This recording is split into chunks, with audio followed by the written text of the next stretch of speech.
Namaste, Assalamu alaikum, Shalom, Ni hao, Buenos dias, Hezete, Aquaba, Welcome. What up, though?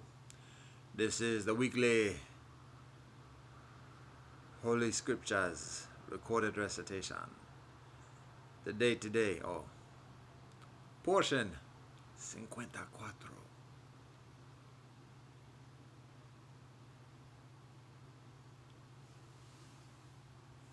HaBerachah, or Bezot HaBerachah. The day today is 7:25.1.15, semicolon 72, semicolon 3, full 2. And again, this is portion numero 54. This is the concluding portion of the year. This concludes our yearly cycle of study within Tobadi Gogadao, Torah, Bhagavad Gita, Digha Nikaya, Dhammapada, Gospels, Quran, Tao Te Ching. This includes, within the Torah, HaBerachah, which is Devarim 33:1 a 34:12. Within the Bhagavad Gita, it is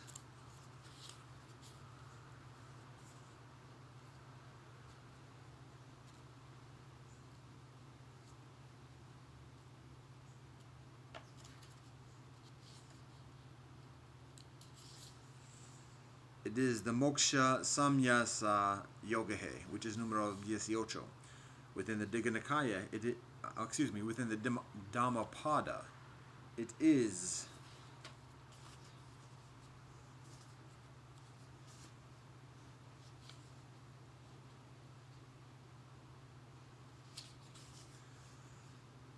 the Pakanika Vaga, the Nirya Vaga, the Naga Vaga, the Tanya Vaga,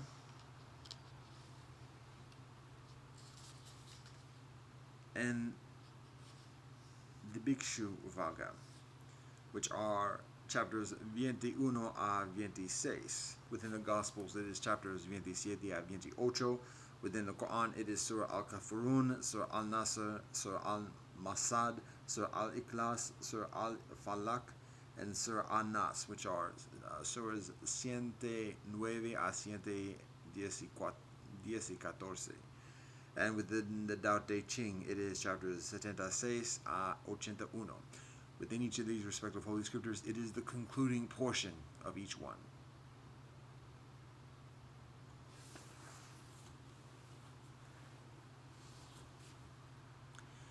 Bismillah ar-Rahmani ar-Rahim, Allahu Akbar. Deus nos te qui es in cielo, santificato nomen tuum, vahengusanum. Dao kadao fehudao. Ja, Baruch ata Adonai Eloheinu melech haolam, hamotzi lechem min haaretz. Amen. Kyrie eleison. Silva mastu sabajikatahim, sabe sata bavontu sukitata. Fagabia, umbuto shabana fekako, aquaba, upendo na amani, umejekam. Sheshe, kamosanida, domo arigato, pelama yelo wakatoko, toko toko shingun. God, we thank you for all that you bless us, woman of God. Ata jami, ata falami, aho, om shanti, shanti, shanti. Amen.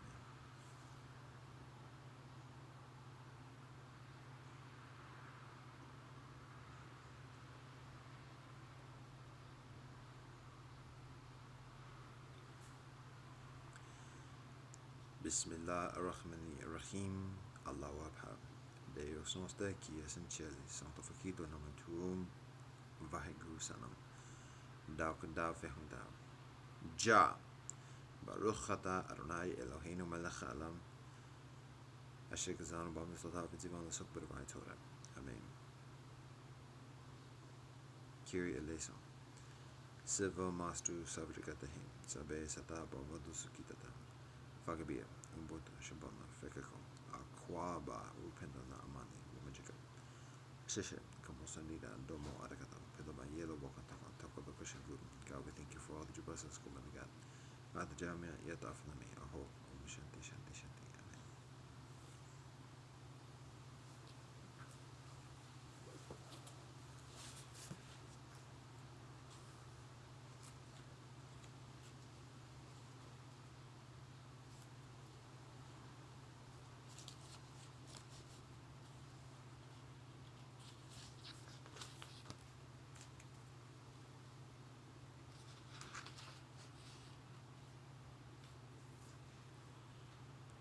Torah, Vizot HaBerachah, Devarim 33:1 a 34:12. And this is the blessing with which Moshe, the man of God, blessed the children of Israel just before his death. He said, "The Lord came from Sinai and shone forth from Seir to them. Adonai appeared from Mount Paran and came with some of the holy myriads. From Adonai's right hand was a fiery law for them. Indeed, you showed love for peoples. All his holy ones are in your hand, for they let themselves be centered at your feet, bearing your utterances." The Torah that Moshe commanded us is a legacy for the congregation of Yaakov. And Adonai was sovereign in Yeshurun whenever the sum total of the people were gathered and the tribes of Israel were together.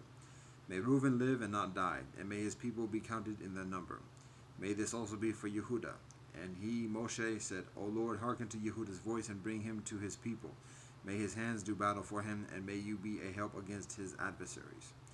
And of Levi he said, "Your Tumim and Urim belong to your pious man, whom you tested at Massah, and whom you tried at the waters of Meribah, who said of his far and his more, I do not see him, neither did he recognize his brothers, nor did he know his children, for they observed your word and kept your covenant.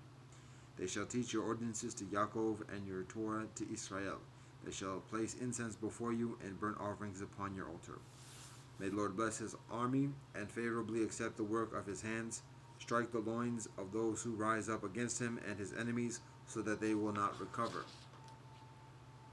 And of Benjamin he said, "The Lord's beloved one shall dwell securely beside Adonai. Adonai protects him all day long, and Adonai dwells between his shoulders." And of Yosef he said, "His land shall be blessed by the Lord with the sweetness of the heavens, with dew, and with deep that lies below, and with the sweetness of the produce of the soleil, and with the sweetness of the moon's yield, and with the crops of early mountains, and with the sweetness of perennial hills, and with the sweetness of the land and its fullness, and through the contentment of the one who dwells in the thorn bush. May it come upon Yosef's head, and upon the crown of the one separated from his brothers. To his firstborn ox is given glory. His horns are the horns of a re'em. With them he will gore peoples together throughout all the ends of the earth. These are the myriads of Ephraim, and these are the thousands of Manasseh." And to Zebulun he said, "Rejoice, Zebulun, in your departure, and Issachar in your tents. They will call peoples to the mountain. There they will offer up righteous sacrifices, for they will be nourished by the abundance of the seas and by the treasures hidden in the sand." And of Gad he said, "Blessed is Adonai, who grants expanse to Gad. He dwells like a lion, tearing the arm of his prey together with the head.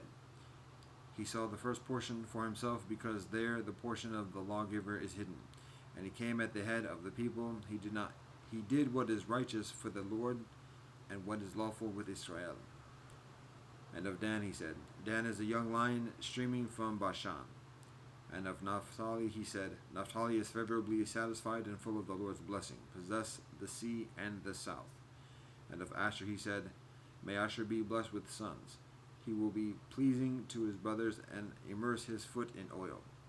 Your locks are iron and copper, and the days of your old age will be like the days of your youth.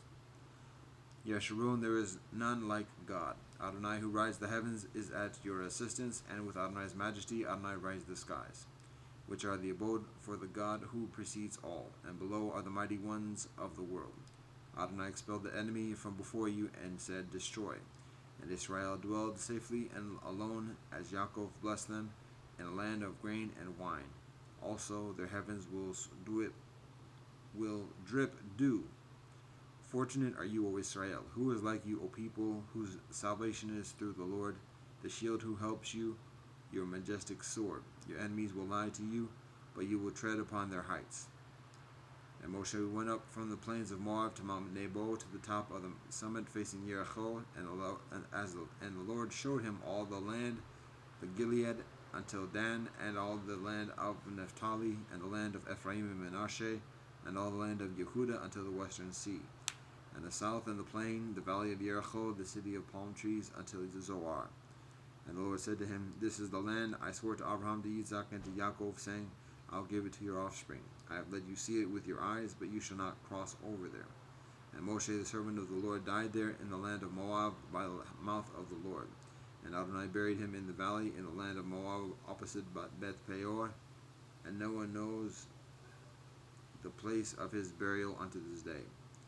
Moshe was 120 years old when he died. His eye had not dimmed, nor had he lost his natural freshness. The sons of Israel wept for Moshe in the plains of Moab for 30 days, and the days of weeping over the matin for Moshe came to an end.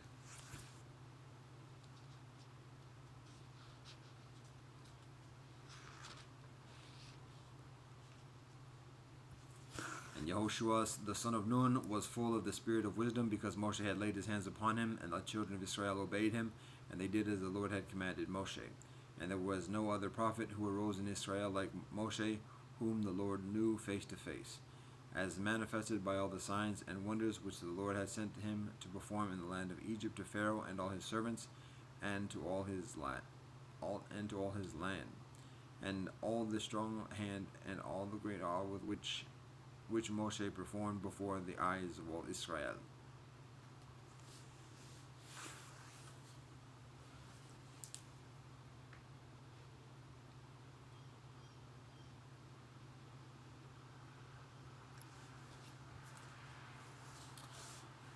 Bhagavad Gita, Moksha Samyasa Yogahe.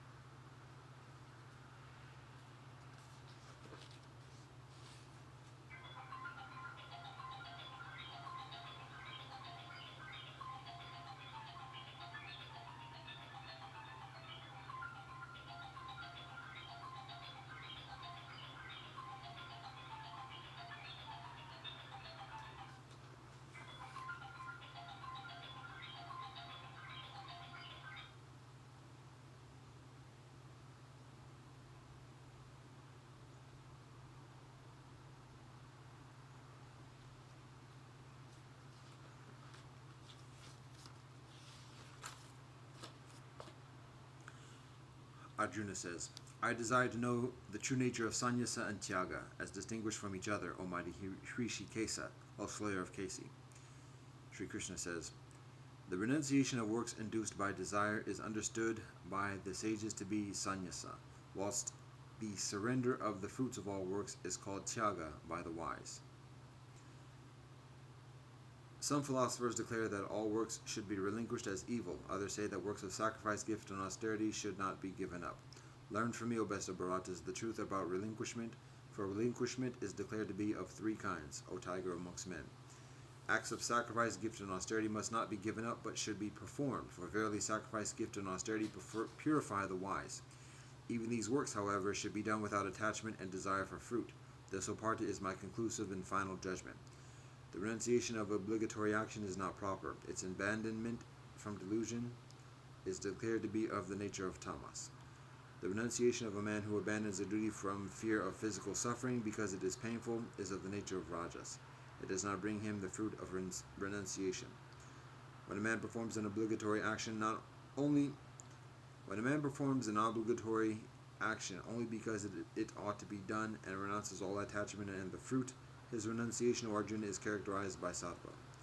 The wise man of renunciation, who is endowed with sattva and whose doubts are dispelled, never hates a duty that is disagreeable, nor feels attachment to a duty that is agreeable. It is indeed impossible for an embodied being to renounce action altogether entirely, but he who renounces the fruit of action is regarded as one who has renounced. The threefold fruit of action, desirable, undesirable, and mixed, accrues after death to those who have not renounced, but none whatever to the sannyasis. Learn from me, O mighty Arjuna, the 5 causes that bring about the accomplishment of a work as declared in the philosophy of knowledge, which puts an end to all action. The body, the doer, the different senses, the many and various functions of the vital breaths, and the presiding celestial as the 5th. Whatever action a man performs with his body, speech, or mind, whether right or wrong, these 5 are its causes.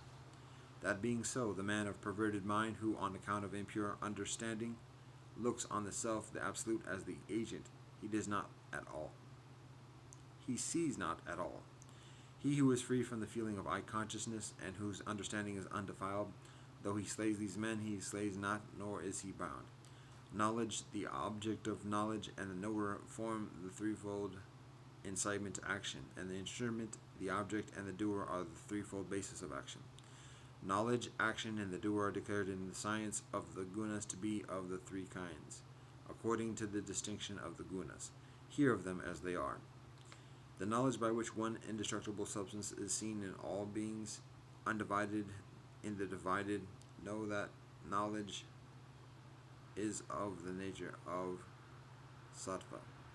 But that knowledge through which one sees in all beings various entities of various kinds as differing from one another, know that that knowledge is of the nature of rajas.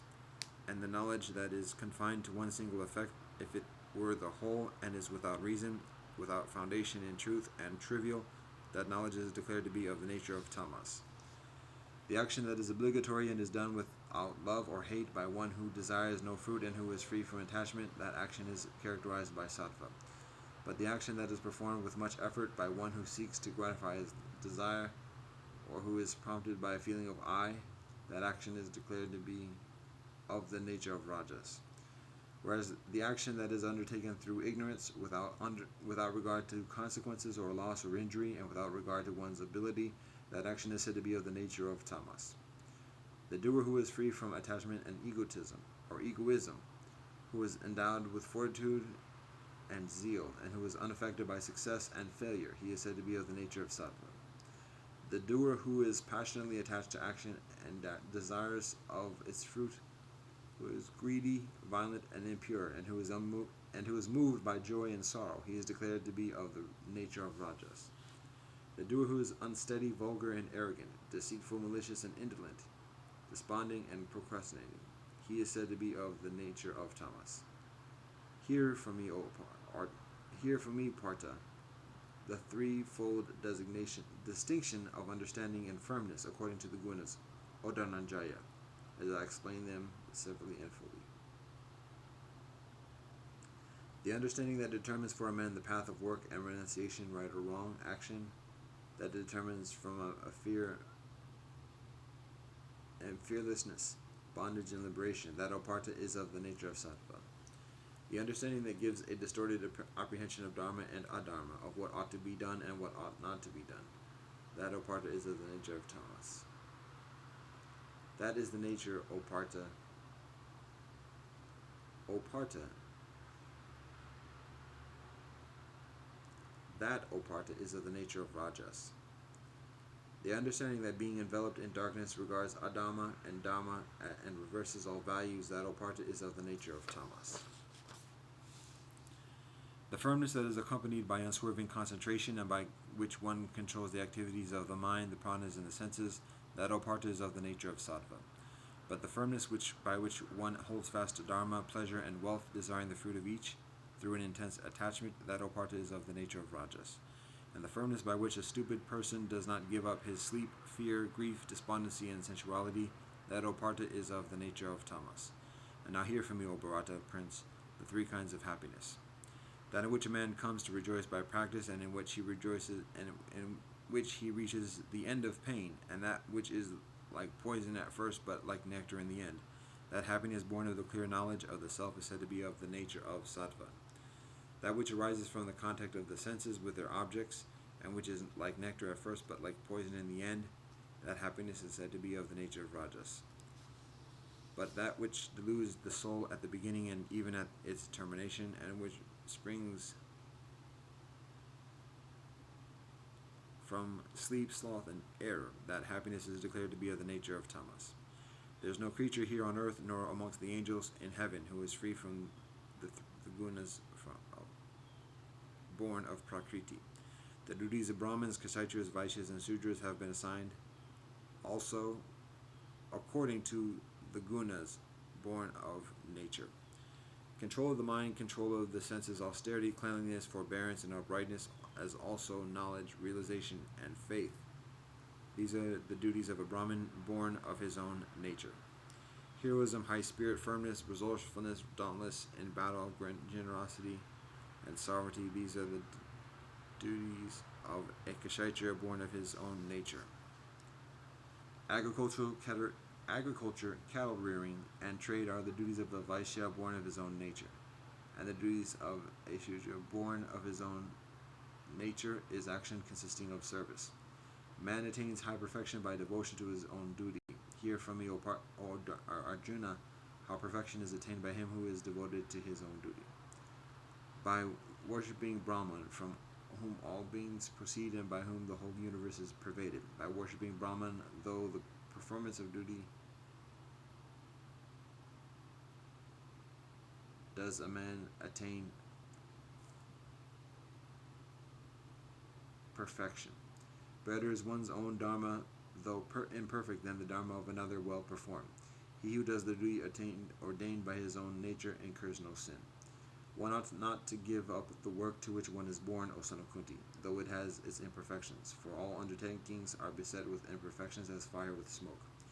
He whose mind is not attached to anything, who has subdued his heart, and who is free from all longing, he by renunciation attains supreme perfection, which is freedom from action. Learn from me in brief, O son of Kunti, how one who has reached such perfection realizes Brahman, which is the supreme consummation of knowledge. Endowed with a pure understanding, restraining the self with firmness, turning away from sound and other objects, and abandoning love and hatred, dwelling in solitude, eating but little, controlling the speech, body, and mind, ever engaged in meditation and concentration, and cultivating freedom from passion, forsaking conceit and power, pride and lust, wrath and possessions, tranquil in heart, and free from ego, he becomes worthy of becoming one with Brahman. Having become Brahman and being tranquil in heart, he neither grieves nor desires, he treats alike all beings, and attains supreme devotion to me. By that devotion he knows me, knows what in truth I am and who I am. Then, having known me in truth, he forthwith enters into me. Even though engaged in all kinds of action, a man who has taken refuge in me reaches by my grace the eternal and imperishable abode. Surrendering in thought all actions to me, regarding me as the supreme goal, and practicing steadiness of mind, fix your heart, O Arjuna, constantly on me. Fixing your heart on me, you will overcome every difficulty by my grace, but if from self-conceit you do not listen to me, you shall perish utterly. If indulging in self-conceit you say to yourself, I will not fight, vain is your resolution, your nature will compel you. Bound by your own karma, O son of Kunti, which is born of your very nature, what thought delusion you seek not to do, you shall do even against your will. The Lord dwells in the hearts of all beings, O Arjuna, and by Brahmans Maya graces them to resolve as thought mounted on a machine. Take refuge in Brahman alone with all your soul, O Bharata. By Brahman's grace will you gain supreme peace and the everlasting abode. Thus has wisdom further profound than all profundities been declared to you by me. Reflect upon it fully and act as you will. Again, listen to my supreme word, the profoundest of all. You are well beloved of me. Therefore I will tell you what is for your benefit. Fix your heart on me, give your love to me, worship me, bow down before me, so shall you come to me, for this is my pledge to you, for you are dear to me. Abandon all different forms of dharma and come to me alone for shelter. I will deliver you from all sins. Do not grieve. You must not speak about it to one who is not austere in life and who is without devotion, nor to one who does not wish to hear, nor to one who speaks ill of me. He who with supreme devotion to me teaches this deeply profound philosophy to those who are devoted to me shall without question come to me. There is none amongst men who can do anything further pleasing to me than he, nor shall there be another on earth dearer to me than he. And he who will study this sacred dialogue of ours, by him shall I have been worshipped through knowledge as a sacrifice, such is my judgment. And the man who hears this, full of faith and free from malice, even he liberated from sin, shall attain the happy regions of the righteous. Has it been heard by you, O Partha, with an undivided mind? Has your delusion born of ignorance been destroyed, O Dhananjaya? Arjuna says, "My delusion is gone. I have regained my memory through your grace, O Krishna. I am firm. I am free from doubt. I will act according to your word." Sanjaya says, "Thus did I hear this wonderful dialogue between Krishna and the high-souled Arjuna, which caused my hair to rise. Through the grace of Vyasa, I heard this supreme and profound yoga direct from Krishna, the master of yoga, by Brahman's self, teaching it. O King, every time I remember this wonderful sacred dialogue between Krishna and Arjuna, I rejoice again and again and over again. And as often as I remember that most wonderful form of Krishna, great is my astonishment, O King, and I rejoice again and again. The side that has Krishna, the master of yoga, and the side that has Arjuna, the wielder of the Gandiva, there surely will be fortune, victory, prosperity, and right conduct."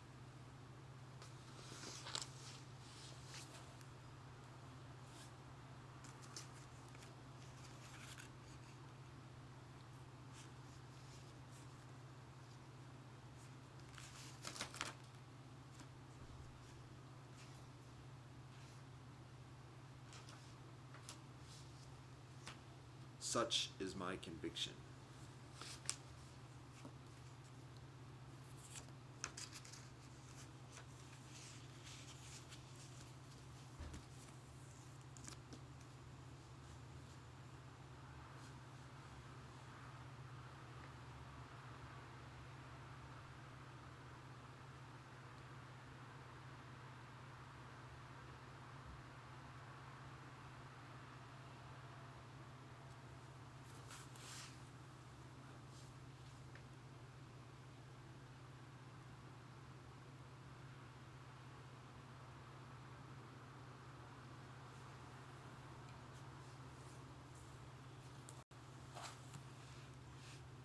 Dhammapada Pakanitya Vaga 21. If by renouncing a lesser happiness one may realize a greater happiness, let the wise man renounce the lesser, having regard for the greater. Entangled by the bonds of hate, he who seeks his own happiness by inflicting pain on others is never delivered from hatred. The cankers only increase for those who are arrogant and heedless, who leave undone what should be done and do what should not be done. The cankers cease for those mindful and clearly comprehending ones who always earnestly practice mindfulness of the body, who do not resort to what should not be done, and steadfastly pursue what should be done. Having slain more, craving, far, self-conceit, 2 warrior kings, eternalism and nihilism, and destroyed a country, sense organs and sense objects, together with its treasurer, attachment and lust, ungrieving goes the holy man. Having slain more, far, 2 Brahmin kings, 2 extreme views, and a tiger as the 5th, the 5 mental hindrances, ungrieving goes the holy man. Those disciples of Gautama ever awaken happily who day and night constantly practice the recollection of the qualities of the Buddha. Those disciples of Gautama ever awaken happily who day and night constantly practice the recollection of the qualities of the Dharma. Those disciples of Gautama ever awaken happily who day and night constantly practice the recollection of the qualities of the Sangha. Those disciples of Gautama ever awaken happily who day and night constantly practice mindfulness of the body. Those disciples of Gautama ever awaken happily whose minds by day and night delight in the practice of non-violence. Those disciples of Gautama ever awaken happily whose minds by day and night delight in the practice of meditation. Difficult is life as a monk, difficult is it to delight therein. Also difficult and sorrowful is the household life. Suffering comes from association with unequals. Suffering comes from wandering in samsara. Therefore be not an aimless wanderer, be not a pursuer of suffering. He who is full of faith and virtue and possesses benevolent repute and wealth, he is respected everywhere in whatever land he travels. The benevolent shine from a distance like the Himalayan mountains, but the wicked are unseen like arrows shot in the night. He who sits alone, sleeps alone, and walks alone, who is strenuous and subdues himself alone, will find delight in the solitude of the forest. Niraya Vaga. The liar goes to the state of woe. Also he who having done wrong says, I did not do it. Men of base actions, both on departing, they share the same destiny in the other world. There are many evil characters and uncontrolled men wearing the saffron robe. These wicked men will be born in states of woe because of their evil deeds. It would be better to swallow a red-hot iron ball blazing like fire than as an unvirtuous and uncontrolled monk to eat the alms of the people. Four misfortunes befall the reckless man who consorts with another's wife: acquisition of demerit, disturbed sleep, ill repute, and rebirth in states of woe. Such a man acquires demerit and an unhappy birth in the future. Brief is the pleasure of the frightened man and woman, and the king imposes heavy punishment. Hence let no man consort with another's wife. Just as kusha grass, wrongly handled, cuts the hand, even so a recluse's life, wrongly lived, drags one to states of woe. Any loose act, any corrupt observance, any life of questionable celibacy, none of these bear much fruit. If anything is to be done, let one do it with sustained vigor. A lax monastic life stirs up the dust of passions all the further. An evil deed is better left undone, for such a deed torments one afterwards, but a benevolent deed is better done, doing which one repents not later. Just as a border city is closely guarded both within and without, even so guard yourself. Do not let slip this opportunity for spiritual growth, for those who let slip this opportunity grieve indeed when consigned to hell. Those who are ashamed of what they should not be ashamed of, and are not ashamed of what they should be ashamed of, upholding false views, they go to states of woe. Those who see something to fear, whether there is nothing to fear, and see where there is nothing to fear, and see nothing to fear where there is something to fear, upholding false views, they go to states of woe. Those who imagine evil where there is none, and do not see evil where it is, upholding false views, they go to states of woe. Those who discern the wrong as wrong and the right as right, upholding right views, they go to realms of bliss. Nagavaga 23. As an elephant in the battlefield withstands arrows shot from bows all around, even so shall I endure abuse. There are many indeed who lack virtue. A tamed elephant is led into a crowd, and the king mounts a tamed elephant. But best amongst men is the subdued one who endures abuse. Excellent are well-trained mules, thoroughbred Sindhu horses, and noble tusk elephants. But better still is the man who has subdued himself. Not by these mounts, however, would one go to the untrodden land, Nibbana, as one who is self-tamed goes by his own tamed and well-controlled mind. Musty during Rut, the tusker named Dhanapalaka is uncontrollable. Held in captivity, the tusker does not touch a portion, but only longingly calls to mind the elephant forest. When a man is sluggish and gluttonous, sleeping and rolling around in bed like a fat domestic pig, that sluggard undergoes rebirth again and again. Formerly this mind wandered about as it liked, where it wished and according to its pleasure, but now I shall thoroughly master it with wisdom as a Mehat controls with his Ankus an elephant in rut. Delight in heedfulness, guard well your thoughts, draw yourself out of this bog of evil, even as an elephant draws himself out of the mud. If for company you find a wise and prudent friend who leads a benevolent life, you should, overcoming all impotence, keep his company joyously and mindfully. If for company you cannot find a wise and prudent friend who leads a benevolent life, then like a king who leaves behind a conquered kingdom, or like a lone elephant in the elephant forest, you should go your way alone. Better it is to live alone. There is no fellowship with a fool. Live alone and do no evil. Be careful like an elephant in the elephant forest. Benevolent are friends when need arises. Benevolent is contentment with just what one has. Benevolent is merit when life is at an end, and benevolent is the abandoning of all suffering through arahantship. In this world, benevolent it is to serve once more, benevolent it is to serve once far, benevolent it is to serve the monks, and benevolent it is to serve the holy men. Benevolent is virtue until life's end, benevolent is faith that is steadfast, benevolent is the acquisition of wisdom, and benevolent is the avoidance of evil. Tanhavaga 24. The craving of one given to heedless living grows like a creeper. Like the monkey seeking fruits in the forest, he leaps from life to life, tasting the fruit of his karma. Whoever is overcome by this wretched and sticky craving, his sorrows grow like grass after the rains. But whoever overcomes this wretched craving, so difficult to overcome, from him sorrow falls away like water from a lotus leaf. This I say to you, benevolent luck to all assembled here. Dig up the root of craving like one in search of the fragrant root of the Barana grass. Let not Mara crush you again and again as a flood crushes a reed. Just as a tree, though cut down, sprouts up again if its roots remain uncut and firm, even so until the craving that lies dormant is rooted out, suffering springs up again and again. The misguided man in whom the 36 currents of craving strongly rush towards pleasurable objects is swept away by the flood of his passionate thoughts. Everywhere these currents flow, and the creeper of craving sprouts and grows. Seeing that the creeper has sprung up, cut off its root with wisdom. Flowing in from all objects and watered by craving, feelings of pleasure arise in beings. Bent on pleasures and seeking enjoyment, these men fall prey to birth and decay.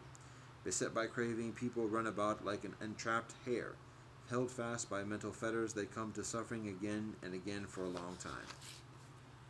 Beset by craving, people run about like an entrapped hare. Therefore, one who yearns to be passion-free should destroy his own craving. There is one who, turning away from desire for household life, takes to the life of the forest, of a monk. But after being freed from the household, he runs back to it. Behold that man, though freed, he runs back to that very bondage. That is not a strong fetter, the wise say, which is made of iron, wood, or hemp, but the infatuation and longing for jewels and ornaments, children and wives. That, they say, is a much stronger fetter, which pulls one downwards, and though seemingly loose, is hard to remove. This too the wise cut off, give up sensual pleasure, and without any longing they renounce the world. Those who are lust infatuated fall back into the swirling current of samsara like a spider on its self-spun web. This too the wise cut off, without any longing they abandon all suffering and renounce the world. Let go of the past, let go of the future, let go of the present, and cross over to the further shore of existence. With mind wholly liberated, you shall come no further to birth and death. For a person tormented by evil thoughts, who is passion dominated and given to the pursuit of pleasure, his craving steadily grows. He makes the fetter strong indeed. He who delights in subduing evil thoughts, who meditates on the impurities and is ever mindful, it is he who will make an end of craving and rend asunder Mara's fetter. He who has reached the goal is fearless, free from craving, passionless, and has plucked out the thorns of existence. For him this is the last body. He who is free from craving and attachment is perfect in uncovering the true meaning of the teaching, the Dhamma, and knows the arrangement of the sacred texts in correct sequence. He indeed is the bearer of his final body. He is truly called the profoundly wise one, the great man. A victor am I over all have I known, yet unattached am I to all that is conquered and known. Abandoning all, I am freed through the destruction of craving. Having thus directly comprehended all by myself, whom shall I call my teacher? The gift of Dhamma excels all gifts. The taste of the Dhamma excels all tastes. The delight in Dhamma excels all delights. The craving freed vanquishes all suffering. Riches ruin only the foolish, not those in quest of the beyond. By craving for riches, the witless man ruins himself as well as others. Weeds are the bane of fields, lust is the bane of mankind. Therefore, what is offered to those free of lusts yields abundant fruit. Weeds are the bane of fields, hatred is the bane of mankind. Therefore, what is offered to those free of hatred yields abundant fruit. Weeds are the bane of fields, delusion is the bane of mankind. Therefore, what is offered to those free of delusion yields abundant fruit. Weeds are the bane of fields, desire is the bane of mankind. Therefore, what is offered to those free of desire yields abundant fruits. Bhikshu Bhaga. Benevolent is restraint over the eye, benevolent is restraint over the ear, benevolent is restraint over the nose, benevolent is restraint over the tongue. Benevolent is restraint in the body, benevolent is restraint in speech, benevolent is restraint in thought. Restraint everywhere is benevolent. The monk restrained in every way is freed from all suffering. He who has control over his hands, feet, and tongue, who is fully controlled, delights in inward development, is absorbed in meditation, keeps to himself, and is contented. Him do people call a monk. That monk who has control over his tongue is moderate in speech, unassuming, and who explains the Dhamma in both letter and spirit, whatever he says is pleasing. The monk who abides in the Dhamma delights in the Dhamma, meditates on the Dhamma, and bears the Dhamma well in mind. He does not fall away from the sublime Dhamma. One should not despise what one has received, nor envy the gains of others. The monk who envies the gains of others does not attain to meditative absorption. A monk who does not despise what he has received, even though it be little, who is pure in livelihood and unremitting in effort, him even the angels honor. He who has no attachment whatsoever for the mind and body, who does not grieve for what he has not, he is truly called a monk. The monk who abides in universal love and is deeply devoted to the Dharma of the Buddha attains the peace of Nibbana, the bliss of the cessation of all conditioned things. Empty this boat, O monk. Emptied, it will sail lightly. Rid of lust and hatred, you shall reach Nibbana. Cut off the five, abandon the five, and cultivate the five. The monk who has overcome the five bonds is called one who has crossed the flood. Meditate, O monk, do not be heedless, let not your mind whirl on sensual pleasures. Heedless, do not swallow a red-hot iron ball, lest you cry when burning, oh, this is painful. There is no meditative concentration for him who lacks insight, and no insight for him who lacks meditative concentration. He in whom are found both meditative concentration and insight, indeed, is close to Nibbana. The monk who has retired to a solitary abode and calmed his mind, who comprehends the Dhamma with insight, in him there arises a delight that transcends all human delights. Whenever he sees with insight the rise and fall of the aggregates, he is full of joy and happiness. To the discerning one, this reflects the deathless. Control of the senses, contentment, restraint, according to the code of monastic discipline, these form the basis of holy life here for the wise monk. Let him associate with friends who are noble, energetic, and pure in life. Let him be cordial and refined in conduct. Thus, full of joy, he will make an end of suffering.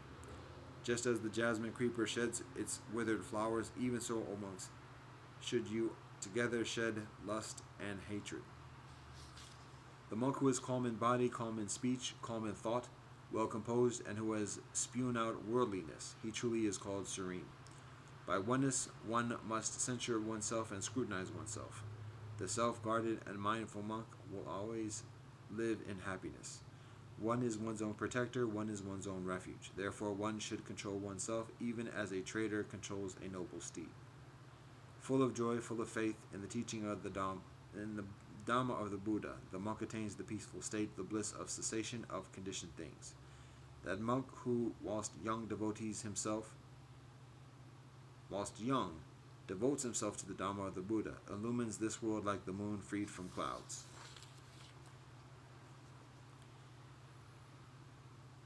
Brahmana Vaga 26. Exert yourself, O holy man. Cut off the stream of craving and discard sense desires. Knowing the destruction of all the conditioned things, become, O holy man, the knower of the uncreated Nibbana. When a holy man has reached the summit of two paths, meditative concentration and insight, he knows the truth and all his fetters fall away. He for whom there is neither this shore nor the other shore, nor yet both, he who is free of cares and is unfettered, him do I call a holy man. He who is meditative, stainless, and settled, whose work is done, and who is free from cankers, having reached the highest goal, him do I call a holy man. The soleil shines by day, the moon shines by night. The warrior shines in armor, the holy man shines in meditation. But the Buddha shines resplendent all day and all night. Because he has discarded evil, he is called a holy man. Because he is serene in conduct, he is called a recluse. And because he has renounced his impurities, he is called a renunciate. One should not strike a holy man, nor should a holy man, when struck, give way to anger. Shame on him who strikes a holy man, and further shame on him who gives way to anger. Nothing is better for a holy man than when he holds his mind back from what is endearing. To the extent the intent to harm wears away, to that extent does suffering subside. He who does no evil in deed, word, and thought, who is restrained in these three ways, him do I call a holy man. Just as a Brahmin priest reveres his sacrificial fire, even so should one devoutly revere the person from whom one has learned the Dhamma taught by the Buddha. Not by matted hair, nor by lineage, nor by birth does one become a holy man. But he in whom truth and righteousness exist, he is pure, he is a holy man. What is the use of your matted hair, O witless man? What of your garment, O antelope's hide? Within you is the tangle of passion. Only outwardly do you cleanse yourself. The person who wears a robe made of rags, who is clean with veins showing all over the body, who meditates alone in the forest, him do I call a holy man. I do not call him a holy man because of his lineage or high-born more. If he is full of impeding attachments, he is just a supercilious man. But who is free from impediments and clean. Him do I call a holy man. He who, having cut off all the fetters, trembles no further, has overcome all attachments, and is emancipated. Him do I call a holy man. He who has cut off the thong of hatred, the band of craving, and the rope of false views, together with the appurtenances, latent evil tendencies, he who has removed the crossbar of ignorance and is enlightened, him do I call a holy man. He who without resentment endures abuse, beating, and punishment, whose power, true might, is patience, him do I call a holy man. He who is free from anger, is devout, virtuous, without craving, self-subdued, and bears his final body, him do I call a holy man. Like water on a lotus leaf or a mustard seed on the point of a needle, he does not cling to sensual pleasures, him do I call a holy man. He who in this very life realizes for himself the end of suffering, who has laid aside the burden and become an emancipated, him do I call a holy man. He who has profound knowledge, who is wise, skilled in discerning the right or wrong path, and has reached the highest goal, him do I call a holy man. He who holds aloof from householders and ascetics alike, and wanders about with no fixed abode, and but few wants, him do I call the holy man. He who has renounced violence towards all living beings, weak or strong, who neither kills nor causes others to kill, him do I call a holy man. He who is friendly amidst the hostile, peaceful amidst the violent, and unattached amongst the attached, him do I call a holy man. He who is lust and hatred, pride and hypocrisy have fallen off like a mustard seed from the point of a needle, him do I call a holy man. He who utters gentle, constructive, and truthful words, who imprecates none, him do I call a holy man. He who in this world takes nothing that is not given to him, be it long or short, small or big, benevolent or bad, him do I call a holy man. He who wants nothing of either this world or the next, who is desire free and emancipated, him do I call a holy man. He who has no attachment, who through perfect knowledge is free from doubts and has plunged into the deathless, him do I call a holy man. He who is in this world has transcended the ties of both merit and demerit, who is sorrowless, stainless, and pure, him do I call a holy man.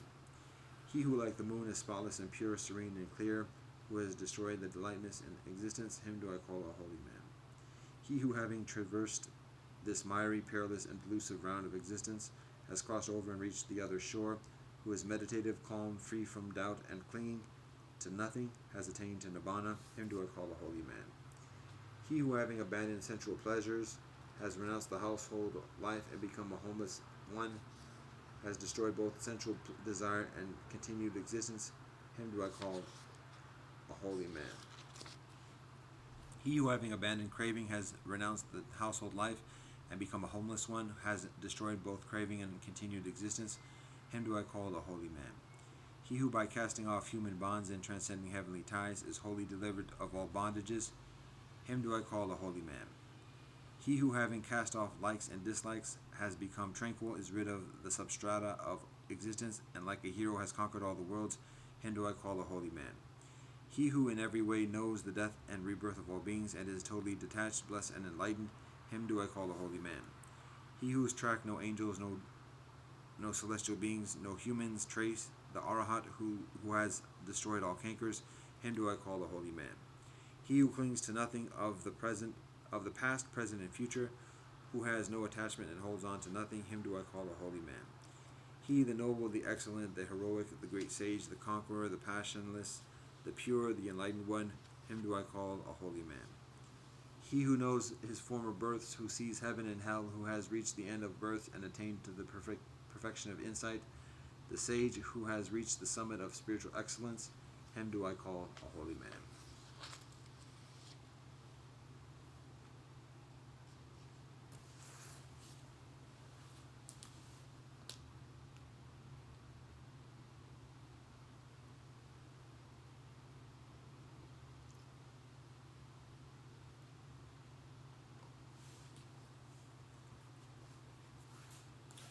Gospels, Acts 27 a 28. When it was decided that we would sail for Italia, Paul and some other prisoners were handed over to a centurion named Julius, who belonged to the imperial regiment. We boarded a ship from Adramyttium, about to sail for ports along the coast of the province of Asia, and we put out to sea. Aristarchus, a Macedonian from Thessalonica, was with us. The next day we landed at Sidon, and Julius, in kindness to Paul, allowed him to go to his friends so they might provide for his needs. From there we put out to sea again and passed to the lee of Cyprus because the winds were against us. When we had sailed across the open sea off the coast of Cilicia and Pamphylia, we landed at Myra in Lycia.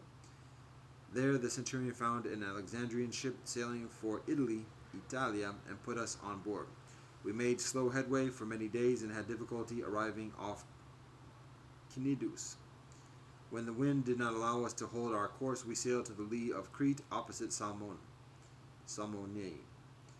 We moved along the coast with difficulty and came to a place called Fair Heavens near the town of Lasea. Much time had been lost, and sailing had already become dangerous because by now it was after the Day of Atonement, so Paul warned them, "Men, I can see that our voyage is going to be disastrous and bring great loss to ship and cargo, and to our own lives also." But the centurion, instead of listening to what Paul said, followed the advice of the pilot and of the owner of the ship. Since the harbor was unsuitable to winter in, the majority decided that we should sail on, hoping to reach Phoenix and winter there. This was a harbor in Crete, facing both southwest and northwest. When a gentle south wind began to blow, they saw their opportunity, so they weighed anchor and sailed along the shore of Crete. Before long, a wind of hurricane force, called the nor'easter, swept down from the island. The ship was caught by the storm and could not head into the wind, so we gave way to it and were driven along. As we passed to the lee of a small island called Cauda, we were hardly able to make the lifeboat secure, so the men hoisted it aboard. Then they passed ropes under the ship itself to hold it together, because they were afraid they would run aground on the sandbars of Syrtis. They lowered the sea anchor and let the ship be driven along. We took such a violent battering from the storm that the next day they began to throw the cargo overboard. On the third day they threw the ship's tackle overboard with their own hands. When neither soleil nor stars appeared for many days and the storm continued raging, we finally gave up all hope of being saved. After they had gone a long time without food, Paul stood up before them and said, "Men, you should have taken my advice not to sail from Crete. Then you would have spared yourselves this damage and loss. But now I urge you to keep your courage, because not one of you will be lost. Only the ship will be destroyed." Last night an angel of the God to whom I belong and whom I serve stood beside me and said, "Do not be afraid, Paul. You must stand trial before Caesar, and God has graciously given you the lives of all who sail with you. So keep up your courage, men, for I have faith in God that it will happen just as he told me. Nevertheless, we must go aground on some island." On the 14th night we were still being driven across the Adriatic Sea, when about midnight the sailors sensed they were approaching land. They took soundings and found that the water was 120 feet deep. A short time later they took soundings again and found it was 90 feet deep. Fearing that we would be dashed against the rocks, they dropped 4 anchors from the stern and prayed for daylight. In an attempt to escape from the ship, the sailors let the lifeboat down into the sea, pretending they were going to lower some anchors from the bow. Then Paul said to the centurion and the soldiers, "Unless these men stay with the ship, you cannot be saved." So the soldiers cut the ropes that held the lifeboat and let it drift away. Just before dawn, Paul urged them all to eat. "For the last 14 days, he said, you have been in constant suspense and have gone without food. You haven't eaten anything. Now I urge you to take some food. You need it to survive. Not one of you will lose a single hair from his head." After he said this, he took some bread and gave thanks to God in front of them all. Then he broke it and began to eat. They were all encouraged and ate some food themselves. Altogether there were 276 of us on board. When they had eaten as much as they wanted, they lightened the ship by throwing the grain into the sea. When daylight came, they did not recognize the land, but they saw a bay with a sandy beach, where they decided to run the ship aground if they could. Cutting loose the anchors, they left them in the sea, and at the same time untied the ropes that held the rudders. Then they hoisted the foresail to the wind and made for the beach. But the ship struck a sandbar and ran aground. The bow stuck fast and would not move. and the stern was broken to portions by the pounding of the surf. The soldiers planned to kill the prisoners to prevent any of them from escaping away and from swimming away and escaping. But the centurion wanted to spare Paul's life and kept them from carrying out their plan. He ordered those who could swim to jump overboard first and get to land. The rest were there on planks or on other portions of the ship. In this way, everyone reached land safely. Once safely on shore, we found out that the island was called Malta. The islanders showed us unusual kindness. They built a fire and welcomed us all because it was raining and cold. Paul gathered a pile of brushwood, and as he put it on the fire, a viper driven out by the heat fastened itself on his hand. When the islanders saw the snake hanging from his hand, they said to each other, "This man must be a murderer, for though he escaped from the sea, the deity justice has not allowed him to live." But Paul shook the snake off into the fire and suffered no ill effects. The people expected him to swell up or suddenly fall dead, but after waiting a long time and seeing nothing unusual happen to him, they changed their minds and said he was a deity. There was an estate nearby that belonged to Publius, the chief official of the island. He welcomed us to his home and showed us generous hospitality for 3 days. His father was sick in bed, suffering from fever and dysentery. Paul went in to see him, and after prayer placed his hands upon him and healed him. When this happened, the rest of the sick on the island came and were cured. They honored us in many ways, and when we were ready to sail, they furnished us with the supplies we needed. After 3 months, we put out to sea in a ship that had wintered in the island. It was an Alexandrian ship with the figurehead of the twin celestial beings Castor and Pollux. We put in at Syracuse and stayed there 3 days. From there we set sail and arrived at Rhegium. The next day the south wind came up, and the following day we reached Puteoli. There we found some brothers and sisters who invited us to spend a week with them, and we so came to Rome. The brothers and sisters there had heard that we were coming, and they traveled as distant as the Forum of Appius and the 3 taverns to meet us. At the sight of the people, Paul thanked God and was encouraged. When we got to Rome, Paul was allowed to live by himself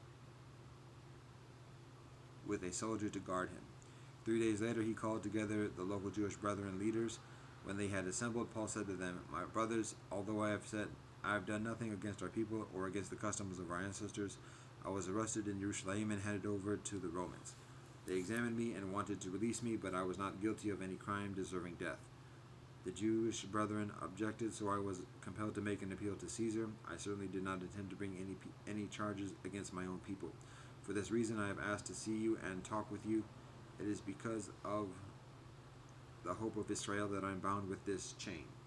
They replied, "We have not received any letters from Judea concerning you, and none of our people who have come from there has reported or said anything bad about you. But we want to hear what your views are, for we know that the people everywhere are talking against this sect." They arranged to meet Paul on a certain day and came in even larger numbers to the place where he was staying. He witnessed to them from matin till evening, explaining about the sovereignty of God and from the law of Moshe and from the prophets. He tried to persuade them about Jesus. Some were convinced by what he said, but others would not believe. They disagreed amongst themselves and began to leave after Paul had made this final statement: "The Holy Spirit spoke the truth to your ancestors when the Holy Spirit said through Isaiah the prophet, 'Go to this people and say, you will be ever hearing but never understanding. You will be ever seeing but never perceiving. For this people's heart has become calloused. They hardly hear with their ears, and they have closed with their eyes. Otherwise they might see with their eyes, hear with their ears, understand with their hearts, and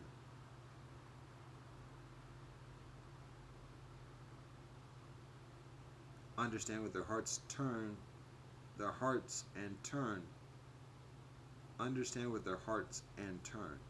and I would heal them.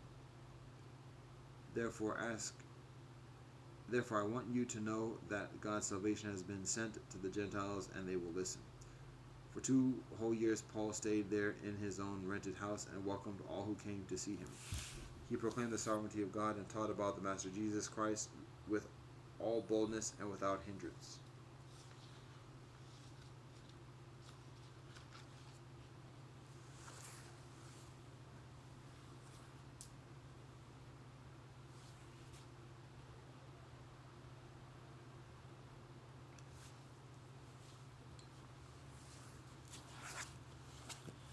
Quran, Surah Al-Kafirun, Surah Al-Nasr, Surah Al-Masad, Surah Al-Ikhlas, Surah Al-Falaq, Surah Al-Nas.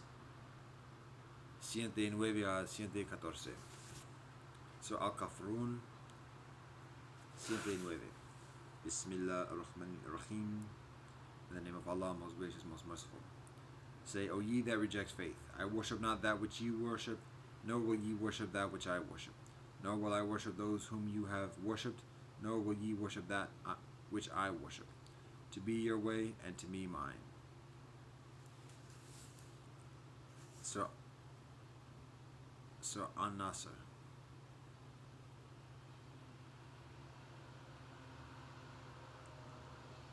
Siente 10. Bismillah ar-Rahman ar-Rahim. In the name of Allah, most gracious, most merciful.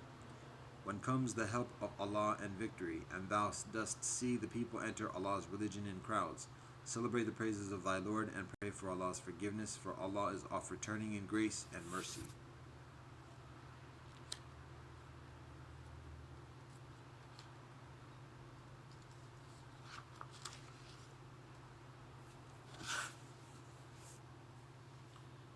Surah Al-Masad, 111. Bismillah ar-Rahman ar-Rahim. In the name of Allah, most gracious, most merciful. Perish the hands of the far of the flame, perish he. No benefit to him from all his wealth and all his gains. Burnt, soon will he be in a fire blazing flame. His wife shall carry the crackling wood as fuel, a twisted rope of palm leaf fiber round her own neck. Surah Al-Ikhlas, 112. Bismillah ar-Rahman ar-Rahim.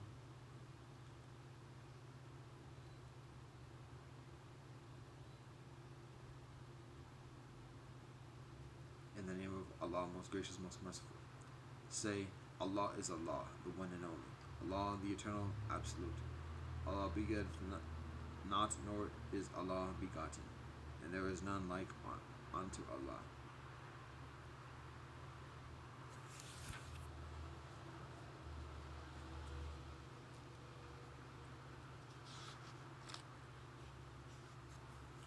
Surah Al-Falaq, 13.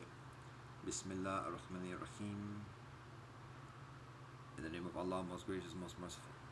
Say, I seek refuge with the Lord of the dawn, from the mischief of created things, from the mischief of darkness as it overspreads, from the mischief of those who practice secret arts, and from the mischief of the envious one as he practices envy.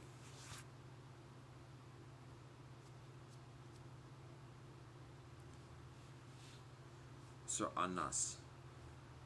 Bismillah ar-Rahman ar-Rahim. In the name of Allah, most gracious, most merciful. Say, I seek refuge with the Lord and cherisher of mankind, the sovereign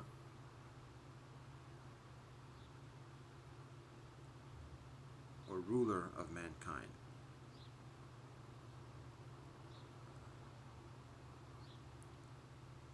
the Allah for judge of mankind, from the mischief of the whisperer of evil who withdraws after his whisper, the same who whispers into the hearts of mankind, amongst jinns and amongst men.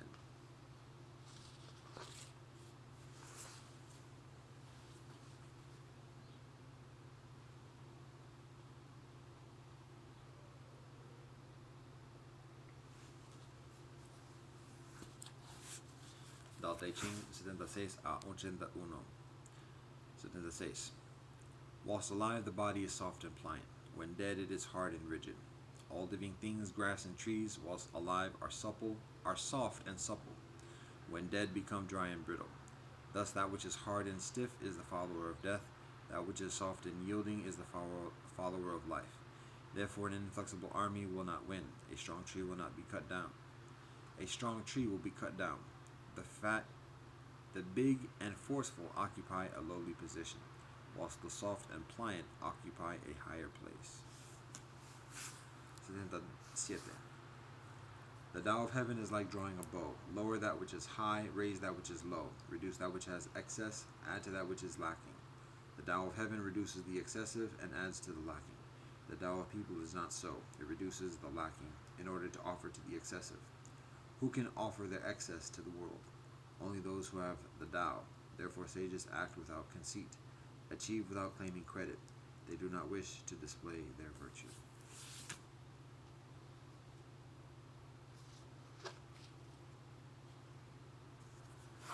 78. Nothing in the world is softer or weaker than water, yet nothing is better at overcoming the hard and strong. This is because nothing can replace it. That the weak overcomes the strong and the soft overcomes the hard, everybody in the world knows, but cannot put into practice. Therefore sages say, the one who accepts the humiliation of the state is called its master. The one who accepts the misfortune of the state becomes king of the world. The truth seems like the opposite. 79. After settling a great dispute, there must be remaining resentments. How can this be considered benevolence? Therefore, the sage holds the left part of the contract, but does not demand payment from the other person. Those who have virtue hold the contract. Those without virtue hold the collections. The heavenly Tao has no favorites. It constantly gives to the kind people.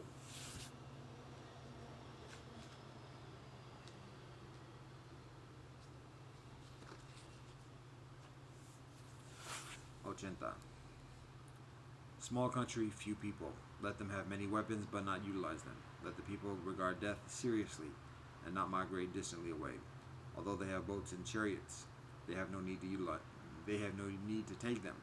Although they have armors and weapons, they have no need to display them. Let the people return to tying knots and utilizing them. Savor their food, admire their clothes. Content in their homes, happy in their costumes. Neighboring countries see one another, hear the sounds of roosters and dogs from one another. The people, until they grow old and die, do not go back and forth with one another.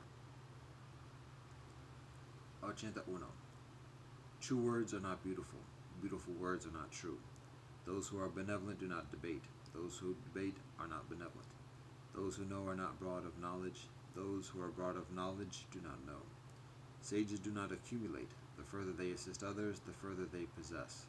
The further they give to others, the further they gain.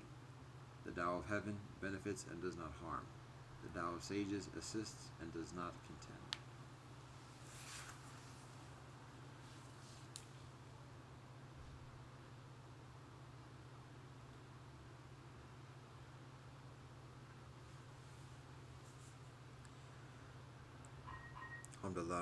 'Rahim, Allah Abha. Deus nos daqui, essentielle som de fakita na metuum, vahigusanam. Dao kudao fehundao. Ja. Baruchata Arnai Eloheinu melech alam. Asher kazan bomazalta v'tivan super vaitora. Amen. Kyrie eleison. Silva mastus avrigatahim. Sabe sata bomadu sukitata. Fagabia. Umbut shubana. Fagako. Aquaba. Upindana amani. Umajaka. Shisha. Kamusumbiga. Domo argato. Kanama yelo wogata. Kotoko dokashimbu. God, we thank you for all your blessings. Come on, God. Mata Jami Yata Fanami Aho. Om Shanti Shanti Shanti. Amen.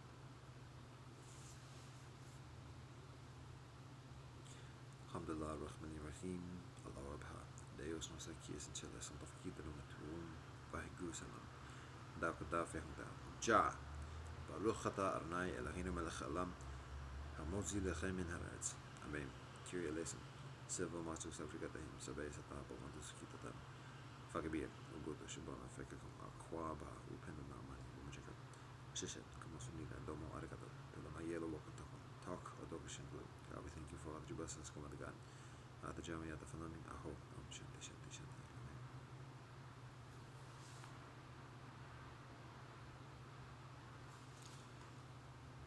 Amen. Namaste. Assalamu alaikum. Shalom. Zaijen. Adios. Te chakaris. Asempe na asumurbo. Kele ufred. One love and peace.